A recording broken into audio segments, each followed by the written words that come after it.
ঠাকুর, মা ও স্বামীজির চরণে প্রণাম নিবেদন করে শুরু করছি স্বামী লোকেশ্বরানন্দ মহারাজ কর্তৃক সম্পাদিত Ramakrishna mission institute of culture, goal park থেকে প্রকাশিত শতরূপে সারদা। আজ পাঠ করব লীলা সঙ্গিনী। লিখেছেন স্বামী ভূতেশানন্দ মহারাজ, সহ সর্বাধ্যক্ষ রামকৃষ্ণ মঠ ও রামকৃষ্ণ মিশন, বেলুর মঠ, হাওড়া। পাঠ করছি লীলা সঙ্গিনীর তৃতীয় তথা অন্তিম পর্ব। শ্রীরামকৃষ্ণ তার অন্তলীলা দিনগুলিতে তার অসুখকে উপলক্ষ করে ভবিষ্যৎ রামকৃষ্ণ সংঘের সূচনা করে গিয়েছিলেন। এই সংঘটি ছিল মায়ের সর্বাপেক্ষা স্নেহ ভালোবাসার পাত্র। ঠাকুরের অন্তর্ধানের অব্যবহিত পরে যখন সংঘ কোনো সুনির্দিষ্ট রূপ নেয়নি, তখনও তার প্রার্থনা, শুভেচ্ছা এবং অভয় হস্ত সব সময় এই সংঘের পিছনে ছিল। এই সংঘের আদর্শ যাতে অক্ষুণ্ণ থাকে, তার জন্য তার আগ্রহ এবং সস্নেহ তত্ত্বাবধান সংঘের সন্ন্যাসীরা বরাবরই উপলব্ধি করেছেন। শ্রীরামকৃষ্ণের ভাবধারাবাহী এই সংঘের যথার্থই তিনি ছিলেন জননী।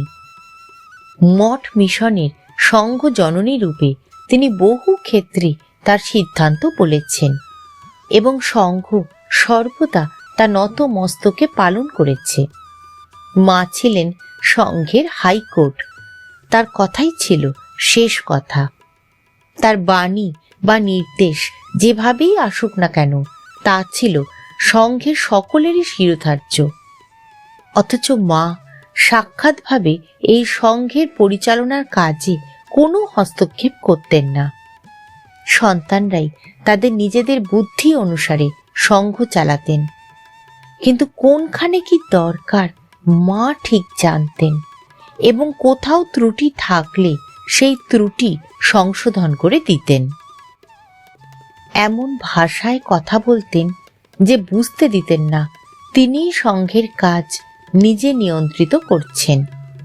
সংঘ সম্পর্কে মায়ের এই যে বিশেষ দায়িত্ববোধ, তার একমাত্র কারণ মা জানতেন এই সংঘকে আশ্রয় করেই ঠাকুরের জগৎ কল্যাণ কার্য যুগ যুগ ধরে অনুষ্ঠিত হয়ে চলবে।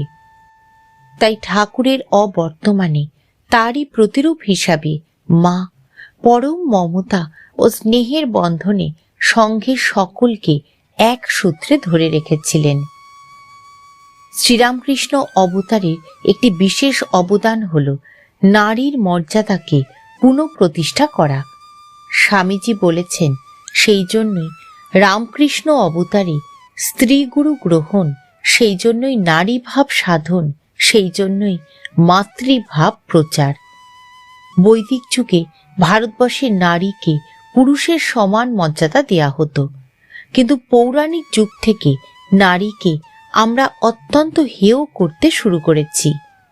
স্ত্রী জাতির মধ্যে যে মহৎ কিছু থাকতে পারে, এ লোকে কল্পনাও করতে পারত না।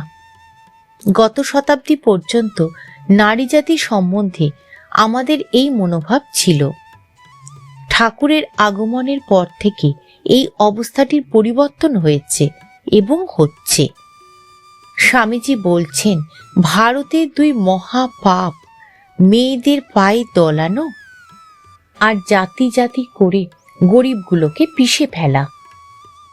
ঠাকুর ছিলেন নারী জাতির উদ্ধারকর্তা, জনসাধারণের উদ্ধারকর্তা, উচ্চ নীচ সকলের উদ্ধারকর্তা। শ্রী শ্রী মা ঠাকুরের অন্তর্ধানের পরে এই দুটি কাজই করেছেন। লোকজননী রূপে জাতি, ধর্ম, বর্ণ নির্বিশেষে কিভাবে তিনি সব মানুষকে কোলে স্থান দিয়েছেন, তা আমরা আলোচনা করেছি। নারী জাগরণের ক্ষেত্রে শ্রী শ্রী মা তার ভূমিকাটি পালন করেছেন দুভাবে। প্রথমত, নিজেকে তিনি আদর্শ নারী রূপে জগতের সামনে স্থাপন করেছিলেন। দ্বিতীয়ত, তিনি স্বয়ং নারীদের কল্যাণের জন্য চেষ্টা করেছেন এবং উৎসাহ দিয়েছেন। জগতের অন্যান্য দেশে নারীকে সম্মান দেওয়া হয়েছে পত্নী রূপে কিংবা সহকারিণী রূপে, কিন্তু নারীর সবচেয়ে মহিমময় রূপ যে তার মাতৃরূপ, সেই মাতৃরূপে নারীকে সম্মান দিতে তারা শেখেনি। শ্রী শ্রী মায়ের মধ্যে যে অদ্ভুত বিশ্বপ্লাবী মাতৃত্বের উন্মেষ ঠাকুর ঘটিয়েছেন, তার উদ্দেশ্য হল ভারতবর্ষে এই মাতৃত্বের আদর্শকে পুনঃপ্রতিষ্ঠিত করা এবং ভারতের বাইরে সমস্ত পৃথিবীর সামনে এই আদর্শকে অনুসরণযোগ্য দৃষ্টান্ত হিসাবে স্থাপন করা। নিবেদিতা বলেছেন, শ্রী শ্রী মা হলেন নারীত্বের আদর্শ সম্বন্ধে শ্রীরামকৃষ্ণের শেষ কথা। শুধু ভারতের নয়, সমগ্র জগতের ভবিষ্যৎ নারীর জীবন কিরকম হবে, কিরকম হওয়া উচিত, সে সম্পর্কে শ্রীরামকৃষ্ণের একটি বাণী ছিল। সেই বাণীর মূর্ত রূপটি হল শ্রী শ্রী মা। এক্ষেত্রে শ্রী শ্রী মায়ের জীবনই হয়ে উঠেছে ঠাকুরের বাণী। শ্রী শ্রী মা ঠাকুরের এই বাণী প্রচার করেছেন উপদেশের মাধ্যমে নয়, আচরণের মাধ্যমে। তাই স্বামীজি বলেছেন, মাকে আদর্শ করে নারী জাগরণ হবে, আবার গার্গী মৈত্রেয়ীরা জন্মগ্রহণ করবে। নারীদের উন্নতির জন্য যে কোনো কাজে, বিশেষত তাদের শিক্ষার ব্যাপারে শ্রী মায়ের বিশেষ সমর্থন ও উৎসাহ ছিল। মেয়েরা আধুনিককালের উপযোগী শিক্ষা ও কাজকর্ম শিখবে, এটা মা চাইতেন। মাকু, রাধু প্রভৃতি ভাইঝিদের তিনি স্কুলে পড়ার ব্যবস্থা করেছিলেন এবং তাদের উৎসাহ দিয়ে বলতেন, লেখাপড়া শিখলে, কাজকর্ম শিখলে নিজেরাও সুখে থাকবে, অপরকেও সুখী রাখতে পারবে তাদের উপকার করে। নিবেদিতা স্কুলের প্রতি মায়ের স্নেহ দৃষ্টি বরাবর ছিল। সেখানে মেয়েদের পড়ানোর জন্য অনেক ভক্তকে তিনি উৎসাহ দিতেন। স্বামীজির স্বপ্ন ছিল গঙ্গার পশ্চিম তীরে যেমন ত্যাগী সন্তানদের জন্য ঠাকুরের নামে রামকৃষ্ণ মঠ গড়ে উঠেছে, তেমনি গঙ্গার পূর্ব তীরে কোথাও ত্যাগী মেয়েদের জন্য মায়ের নামে একটি স্ত্রী মঠ গড়ে উঠবে, যে মঠ হবে গার্গী মৈত্রেয়ী এবং তদপেক্ষা আরো উচ্চতর ভাবাপন্না নারী কুলের আকরস্বরূপ। মায়ের জীবিতাবস্থায় এই স্বপ্নের রূপায়ণ না হলেও মা গৌরীমা প্রতিষ্ঠিত শারদেশ্বরী আশ্রম দেখে গিয়েছিলেন। গৌরীমাকে ঠাকুর বলেছিলেন, এদেশের মায়েদের বড় দুঃখ, তোকে তাদের জন্য কাজ করতে হবে। গৌরীমা মেয়েদের নিয়ে হিমালয় গিয়ে কাজ করতে চেয়েছিলেন। ঠাকুর বলেছিলেন, না গো না, এই শহরে বসে কাজ করতে হবে, সাধন ভজন ঢের হয়েছে। শ্রী শ্রী মাও গৌরীমাকে জানিয়েছিলেন, ঠাকুর বলে গেছেন, তোমার জীবন জ্যান্ত জগদম্বাদের সেবায় লাগবে।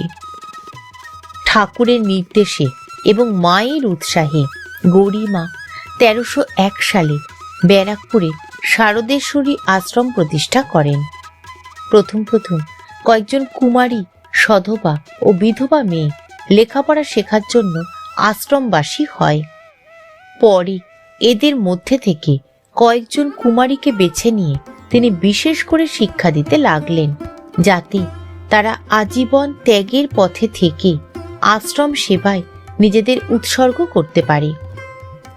আশ্রম সংক্রান্ত যে কোনো ব্যাপারে গৌরীমা মায়ের অভিমতকে বেদবাক্যের মতো অভ্রান্ত বলে মনে করতেন।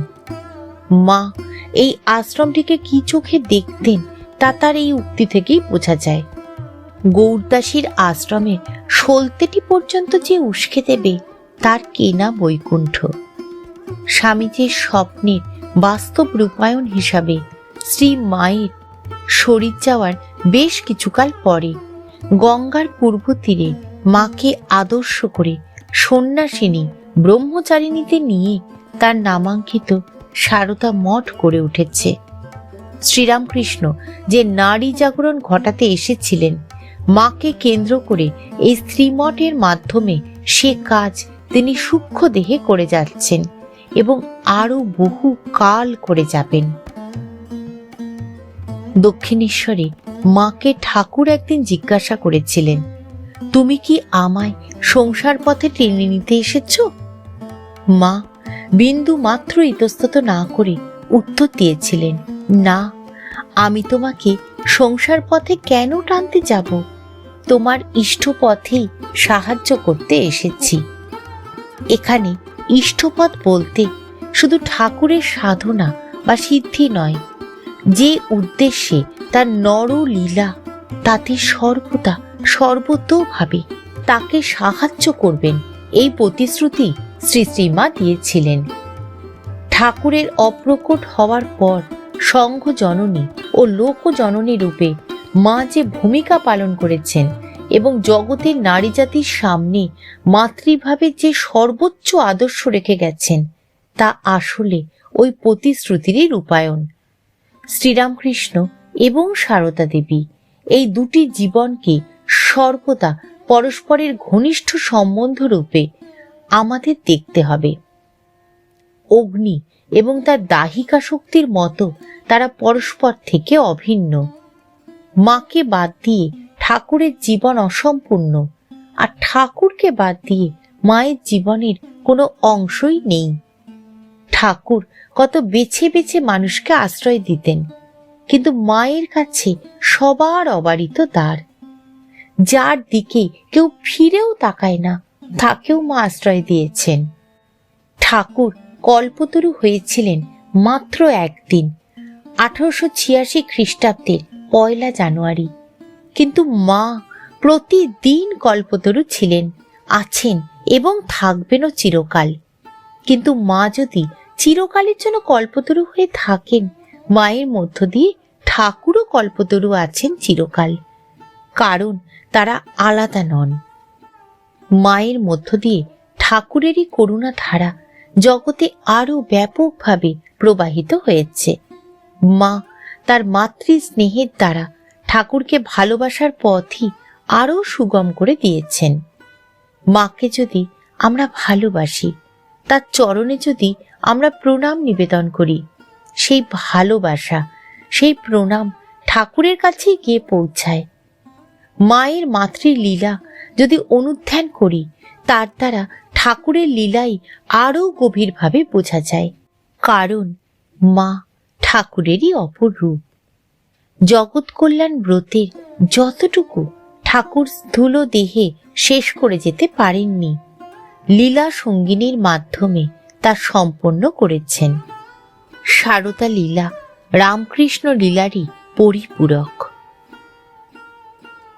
ঠাকুর, মা ও স্বামীজির চরণে প্রণাম নিবেদন করে শেষ করছি আজকের পাঠ।